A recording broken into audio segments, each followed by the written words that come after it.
Hello friends, welcome back to our channel. Al Jazeera ద్వీప దేశమైన మారిషస్లో భాగమైన ఉత్తర అగాలెగా ద్వీపంలో సైనిక సౌకర్యాల అభివృద్ధిపై విస్తృతమైన పరిశోధనను ప్రచురించింది. భారతీయ నౌకాదళ సైనిక సదుపాయం కోసం భారతీయ కార్మికులు పునాది వేస్తున్నారని వెల్లడించింది. మారిషస్ మరియు భారత ప్రభుత్వాలు రెండూ దీనిని తిరస్కరిస్తున్నప్పటికీ అల్ జజీరా పొందిన పత్రాలు మరియు సాక్షుల ఖాతాలు సైనిక కార్యకలాపాలకు, ప్రత్యేకించి నిఘా కోసం ఉద్దేశించిన వివిధ మౌలిక సదుపాయాల నిర్మాణాన్ని సూచిస్తున్నాయి. ఈ కొత్త సౌకర్యాలు ఈ ప్రాంతంలోని దేశాల మధ్య సముద్ర సహకారాన్ని పెంపొందించే లక్ష్యంతో ఉన్న తన భద్రత మరియు ప్రాంతంలో అందరికీ వృద్ధి విధానంలో భాగమని భారతదేశం నొక్కి చెప్పింది. మారిషస్ దాని కోస్ట్ గార్డ్ సిబ్బంది కొత్త సౌకర్యాలను ఉపయోగించుకోవాలని సూచించింది.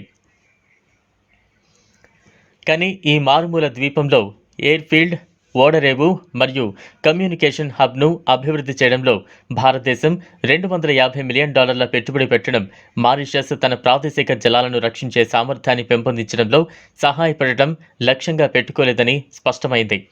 ఉత్తర మరియు దక్షిణ అగాలెగా ద్వీపాలు సుమారుగా 300 జాతిపరంగా క్రియోల్ అగాలిన్లకు నిలయంగా ఉన్నాయి. ఇవి హిందూ మహాసముద్రం యొక్క వ్యూహాత్మకంగా ముఖ్యమైన నైరుతి భాగంలో ఉన్నాయి.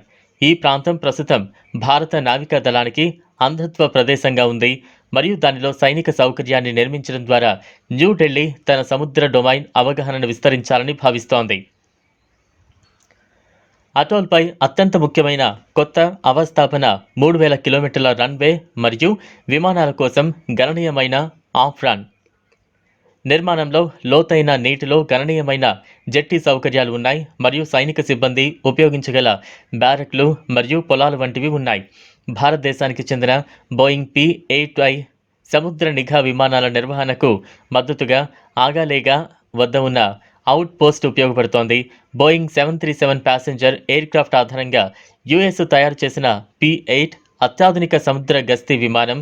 ఇది జలాంతర్గామి వ్యతిరేక యుద్ధం, ఉపరితల వ్యతిరేక యుద్ధం మరియు నిఘా కార్యకలాపాలతో పనిచేస్తూ ఉంది. సముద్రం యొక్క నైరుతి భాగం, ముఖ్యంగా మొజాంబిక్ ఛానల్ గుండా మరియు దక్షిణ ఆఫ్రికా చుట్టూ ఆర్థికంగా ముఖ్యమైన షిప్పింగ్ మార్గాల కారణంగా వ్యూహాత్మక ప్రాముఖ్యతను పెంచుతోంది. చైనా కూడా తన శక్తి దిగుమతుల కోసం దీనిని ఉపయోగిస్తోంది.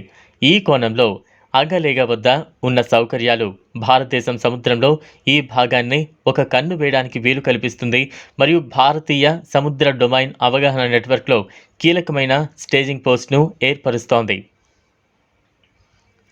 ఇది నైరుతి హిందూ మహాసముద్రం మీదుగా ఆకాశంలో భారతీయ కళ్లను ఎనేబుల్ చేస్తుంది కాబట్టి ఇది చాలా ముఖ్యమైనది. ఇది ఢిల్లీలోని విధాన నిర్ణేతలు చైనీస్ ఆక్రమణను నిరోధిస్తోందని ఆశిస్తున్నారు. ఈ ఏడాది చివరిలో పూర్తయిన తర్వాత అగాలెగాలో ఈ సౌకర్యాలను భారత్ ఎలా ఉపయోగించుకుంటుందో కాలమే చెబుతుంది.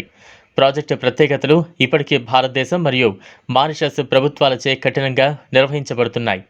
భారతదేశం యొక్క నిఘా ప్రయత్నాలకు చైనా అడ్డుకట్ట వేసినా చేయకపోయినా హిందూ మహాసముద్రం మరియు వాస్తవానికి విస్తృత ఇండో పెసిఫిక్ ప్రాంతం అంతటా ప్రధాన శక్తి పోటీ యొక్క ఈ కొత్త యుగంలో అగాలెగా ఇప్పుడు ఒక బంటు.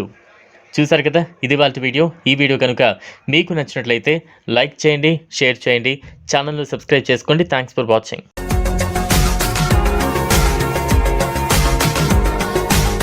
మరిన్ని అప్డేట్స్ కోసం మా ఛానల్ని సబ్స్క్రైబ్ చేయండి.